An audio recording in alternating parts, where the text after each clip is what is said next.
Welcome to Morning Drawfee, where we take your dumb ideas and make even dumber drawings. I'm Nathan. I'm Jacob. And I'm History Mystery, the #1 Dark Souls YouTube channel.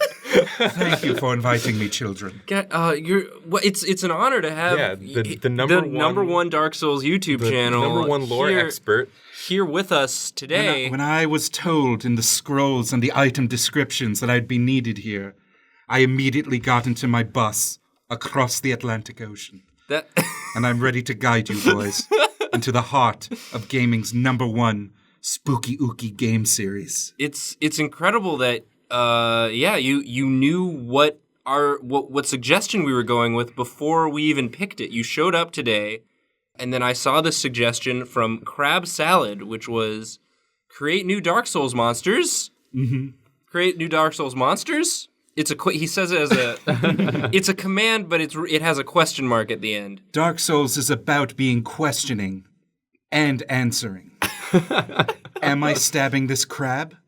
Why does this dragon have boobs? All things that make you doubt yourself, but all have very clear answers.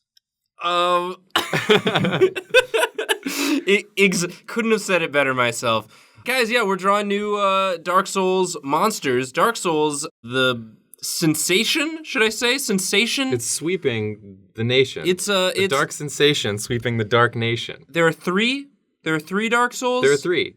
And then there's also Demon Souls? There's also Demon Souls, and there's also Bloodborne. We don't like to talk about it. And those are all the same company made all those? Those are all the same company, and they're all the same, general style of game. It looks real cool, but very difficult to play is my understanding. Jacob, you've actually played this game. Oh, Dark Souls is one of my favorite all-time series. Awesome. I genuinely love them. They are very, very difficult, but only the first one you play is going to be really hard. But once you get the hang of how one of them goes, you can kind of... Don't worry, Nathan. Someday you'll be able to detect pixel-wide shoulder movements and know exactly how to respond. It is a... Someday your muscles and nerves will be so honed and trained that you'll be reduced to a bundle of reflexes, and that's when you'll know what true fun is. An interesting thing is that I've played so much Dark Souls that I actually dodge roll in real life instinctively. So if anything lunges at me suddenly, I'll roll right out of the way. Jacob does do a lot of rolling in the office. I didn't realize that was because of Dark Souls. That's I remember cool. going for the handshake, and you just tumbled right out of range. Yeah, just don't spook me. That's the key. If you spook me, I'm going to roll, and I will backstab you. To be fair, your hand was covered in Cheeto dust. It was. I didn't want to touch it. How many frames of invincibility are you up to, by the way? I have 7. That's impressive. I can get shot a little. Just a little. Not a big bullet, but if it's a little bullet and I time it right. Excuse me, sir. What size bullets are you working with? Shut up. Give me your money. Now here we see a creature of the skeletal nature, perhaps one of the followers of Bonthric, or perhaps Bongo, his evil stepbrother, when they fought for the Dragon Soul. You have to understand there were 17 Dragon Souls, and they fought over the spark of the last man, and only when the spark of the last man was extinguished could the new Dragon Age begin. It's real lore. Simple. It's all very simple. It's all in the game. If you don't know it, just read the item descriptions. There is a game called Dragon Age, also.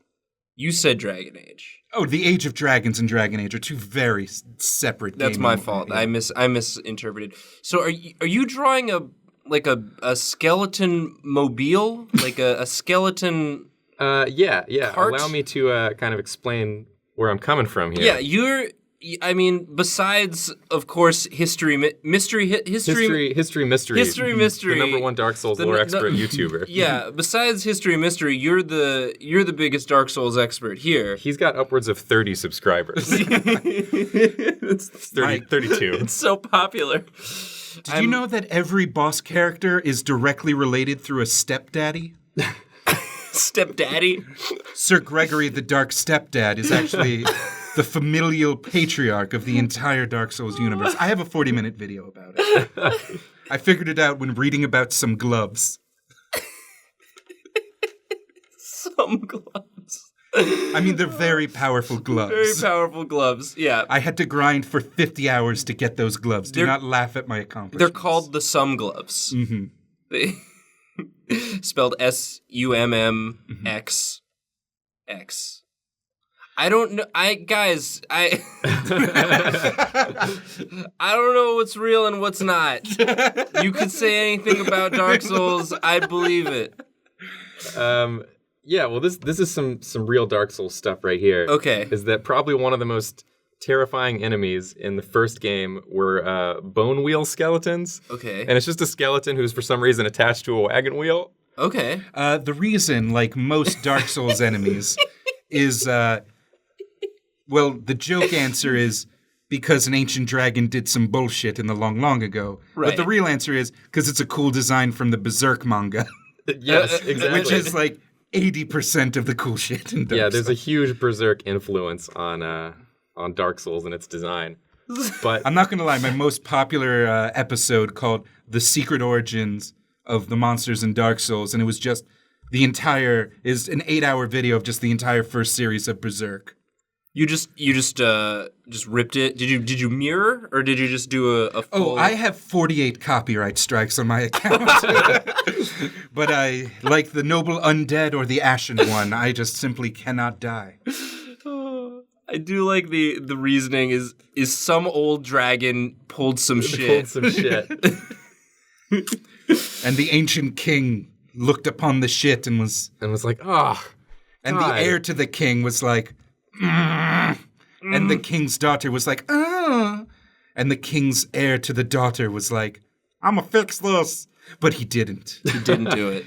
And now he sits in a cave waiting for you to kick his ass. And now who do you play as in Dark Souls? What is your character? In Dark Souls 3, you are an Ashen One, an Unkindled, which, is described to you over the course of the game, like what that actually means for you, but you're always an undead, which means you cannot die, and you always show back up at a bonfire whenever you're killed. Gotcha. So that's like in the lore of the game. So you're supposed to die in the game. Oh, they tell you that a lot. They're like, you're definitely going to die, like over and over, and it's going to be miserable. But you'll keep coming back because that is your curse. So I like that that's how they explain it, though. Like, they don't... So it's not like a game over, you restart at a save point as if that never happened. No, it's like your character he has the memory, yeah. He's the same guy. And he holds the memory of having died. Well, that's pretty fun. So Nathan, could you just... you're standing on my cloak again. Oh, I'm sorry. It's so billowy, I understand. It's the billowiest cloak I've ever seen. I don't know. You brought 6 fans to just blow it. We're canceling out the noise. Yeah, of I'm gonna have to cancel it. We're gonna have to ADR this whole episode because this is just fan noise. I'm pretty majestic though. You have like 60 frames per second on this cloak right now. It did have to buffer for a long time. I wasn't sure how that worked. I have been told my wardrobe has some bad load times on console. I have been told that. Now, a thing about skeletons that the game doesn't explicitly tell you, but we've uncovered by examining the lore, is that they're not made of bones. They're actually made of Pez. Like melted down Pez in the shape of bones? Compressed Pez. The ancient dragons needed an army to guard their various dank holes. And so they built... from Pez, a race of skeleton warriors. I can't wait for Dark Souls 4 dank holes. Do all of the Dark Souls games have like a colon subtitle? No, this is the first one. Okay, so they're all numbers, and then Dark Souls 4 : dank holes. Yeah. Across the kingdom of Bordrick, you will find yourself in bogs, swamps, sewers, swamp bogs, cisterns, and of course, the twisted cistern. The twisted cistern, all of the forbidden and wet places of this world. Yeah, it seems like everywhere in Dark Souls is either like kind of wet or on fire. Like those are the two states. Yeah, those are kind of the options. Matter. As long as it used to be intact, and now is not. This is looking very silly. What I'm kind of going for here is like an amalgamation of all the most annoying enemies from the first game. So this is an annoyance enemy. Yeah. So the bone wheel skeletons always come at you in a big group, and you can't run or roll fast enough to dodge them. Well, yeah, because they're already rolling. The giant skeleton, they have like these skeleton crawlers that are really big, and they're in this place called Tomb of the Giants that's incredibly dark. So by the time you walk up on one, you're way too close. You're and he within just lunges smashing on you, range. and he just smashes you. And then the Basilisk, which is this little head over here. He's such a cutie. He's a little cutie, but they spit a thing called curse, like curse dust on you. And curse in Dark Souls means that if you get fully cursed, A, you die. Okay. And B, you come back with half of your health bar until you can figure out how to restore it to full, which is very difficult. And also not explicitly told to you. So, what status ailment does this creature leave you with if you're struck with its various mucilages? Well, see, this one up here spits the curse balls at you, the gross curse goop out of his mouth. So wait, if you get cursed, you get curse killed, you come back with half your health. If you get curse killed again, you come back with half of that health? You sure do. Oh my god. I know, I'm erect as well. So you can just end up with like 1 health as your maximum health? Yeah, you can end up just where anything will kill you in 1 hit. Don't worry, eventually you'll find a ring or something. The ring of or something. This one down here just is spitting poison. Because, naturally. Naturally. It's just coming out. So a lot of spitting in this game. It's very spit-heavy franchise, yeah. You wouldn't think a skeleton would have any sort of saliva. It's a poison skeleton. But right, it's a poison. It's Pez. So Pez. they've got the leftover saliva of 1,000 children. So this guy rolls on you. He rolls on you. He's covered in skeletons. Rolls up on you, covered in skeletons. And while you're spitting on the poison, ground, and his butt has a stupid face. Yeah. That looks like it's laughing at you while he's spitting curse. but if you look deeper into the lore, you'll understand that this particular butt skeleton wheelmajig was once a proud nobleman that only sought peace, but forever was locked in combat with the ancient darkness. Will you give it freedom? Will you finally bring it the release it has always sought? Or will you just get covered in goops? This is why people keep going back to the Dark Souls series. Yeah. This head also screams, "Get good." Just constantly. And kind of like a nasally, "Get good! Get good! Scrub!" So what is this enemy called? It's called the Get Good. This is the Get Good. Okay. Because, that's the only way to best it. Its only weakness is getting good. And it's like drippy. Oh yeah, for sure. Real wet. It's leaving like a snail trail. Where do the Dark Souls games, where are they set? What's the setting? They're set in one place over large spans of time, but they are also all very quick to tell you that time and space are like variable in the Dark Souls universe. Like you're never quite entirely sure. It's a cycle. It's all cyclical. Okay. And, things like move, like places move. And, and sometimes you shift between times without, knowing it really. So it's all very vague, purposefully vague, but it's set in the same, cursed land. The point is you're a zombo. Here's a rusty sword. Now go kill God. All right. That is basically the point most of the time. Well, go kill a god. Oh, yes. Oh, my God. Oh, you caught me. Oh, the commenters would have had a field day if I had left that. We're cutting that part, right? Yeah, for sure. So my limited understanding of Dark Souls is there are bonfires. Yeah. Oh, yes. And there's sort of this inside joke that everyone's afraid that they're gonna come out with a monster that looks like a bonfire. Oh, for sure. A bonfire mimic, because bonfires are good. They're your save points. Bonfires are actually made from the bones of undead who have failed in their journey. And okay, so they're bone fire. Bones, and there's a sword sticking out of it. They say that only the chosen undead, or perhaps the unkindled fated, or maybe even the jangly supremo, will one day unite the bonfires when they place the holy marshmallow upon its flame. And only then will the celestial s'more bring peace to this broken land. You have to cook it just right, though. I swear to God if you burn it. Sometimes the chocolate will get a little too melty, and then when you squish it down, it just splorps out. Yeah, that's the alternate endings at the end of Dankhold. You finally get the marshmallow, and you have the choice to either roast it perfectly and keep the flame alive, or to plunge the world into darkness by burning it. Dark Souls 4 Dankhold. So I don't think this is a bonfire mimic, but I do think it's a real bonfire. So it does function as a save point. Okay. But when you approach it, you realize that it's attached to a creature. Oh no. My God. Is the creature like hidden under the ground? Yeah, so like the ground sort of like, the wet, melty ground sort of gives way, and all of a sudden you're atop this creature.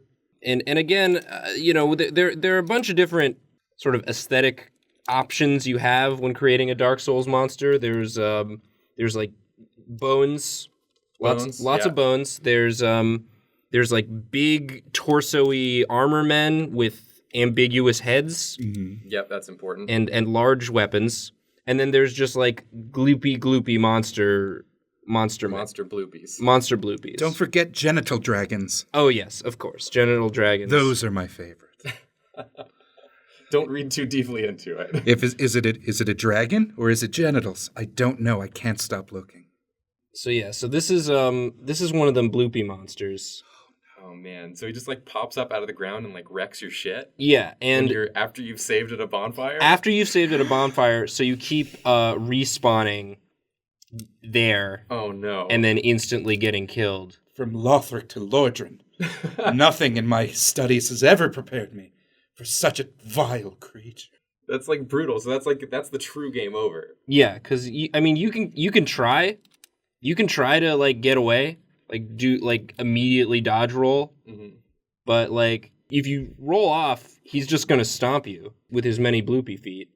Of course. How big is he? What's the fall damage on just on running away?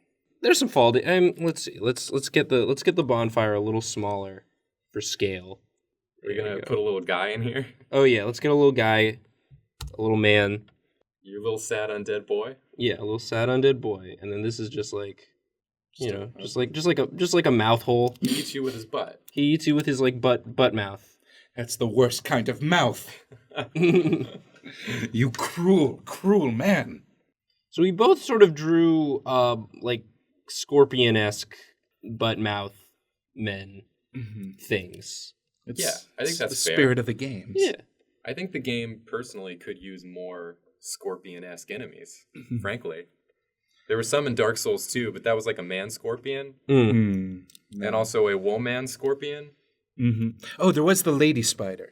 There's a lady spider in Dark Souls 1, and there's a lady scorpion in Dark Souls 2. Always iterations. It's like poetry. It rhymes. It repeats itself. And the rhyme is always, what if take a lady, stick it on a bug? So they should have a ladybug. They should have a ladybug. Oh, and it's like a special level where you're an aphid. You're a beautiful little aphid. Bug souls. Bug souls. Bug souls. I think Dark Souls is actually like, they're like done. Like they're not making any more of them. Really? Well, from software, but they're gonna make probably games like it, I would imagine. Like another Bloodborne? Yeah, but they don't take place in the same universe. in the nebulous, ambiguous, vague time space, dark lands. Yeah. All of your favorite characters are back again, like Onion Guy and Meme. Remember from the Meme Guy? Meme Guy. Yeah, the Nope meme. Nope Meme Guy and Smiley Snake-O and the guy that always kicks you into a pit in every game. A real character. Somehow he's one of the only characters who has like the same name and appears to be the same person in each game. Patches. Oh, is that how you pronounce it? Yes. Do you think it was Patches? I've always said Patches. I'm the #1 YouTuber on Dark Souls. Now, if you do manage to defeat this indefeatable monstrosity, don't worry. I'm sure you'll get a very lovely hat. Or, I mean, a chance to get a lovely hat. Yeah, it's a random, sometimes you get a lovely hat, sometimes you just get a bag of chips. Are there chips in this game? Yeah. What is this game? Internet, did I do good? Did I do a good for you, Internet? Please tell Nathan he did good. He needs this. I just wanted to make a good... This is a pretty dope monster, actually. Add some, like 7 more faces. Okay, yeah, you're right. You just got some, The game likes to do things with people that have accidentally turned themselves into monsters. Through one method or another. I don't understand. I injected all this ghoul blood in me. I could have sworn this was going to go better. That's real dialogue from King Lordran. I could have sworn this was going to go better. His last line before you have to fight him. And of course, the nameless Chunts, who famously just humped a dragon for 80 years, and you have to just really beat up its son. Yeah. And Bing Bong, the Elephant of Darkness. Dark Souls 3 actually already did address Dragon Baby. Invisible Dragon Baby. Oh, right. You fight Osiros. Osiros? Who turned himself into a dragon, or tried to, and somehow gave birth to a dragon that is invisible. But it doesn't fight you, it just makes baby sounds and you can't find it. It's so spooky because it's easy to animate. Listen, that's a Dark Souls monster. He is. This is called the... I tell you what. This is called the Bonfangler. Of course it is. You have to add a little, make it a little more dramatic. Come on, Bonfangler of the Glory Hole Valley. Yes, yes, good. You've done it. Delectable. Just a real wet, drippy boy. That's the true horror of Dark Souls, is that you're gonna be covered in so much goop. You know your character doesn't get a bath; he's gonna be so goopy. No. Oh dang! Oh dang it! I knew I shouldn't have. There he is. Well, I'm an undead monstrosity, and even I know this sucks. There's Dark Souls. Praise the fun, am I right, dank guys? holes. Look for it in stores. Next month. Dark Souls, dank holes, dank memes. Internet is good. Should I play it? Let me know in the comments if I should play Dark Souls. Can you guys help me gather my cloak? It is everywhere. It's growing. It's part of the room now. It just is. Oh yeah, and definitely make sure to check out History Mystery, his channel. Thank you so much, History Mystery, for coming on. Really means a lot. I hope have you get here. your 35th subscriber through this. I can only hope. Listen to What Should We Draw on iTunes and HeadGum. Leave a comment suggestion of another thing that you would like to see us draw. And as always, we are very sorry. Sorry, souls. Sorry, souls. Get good.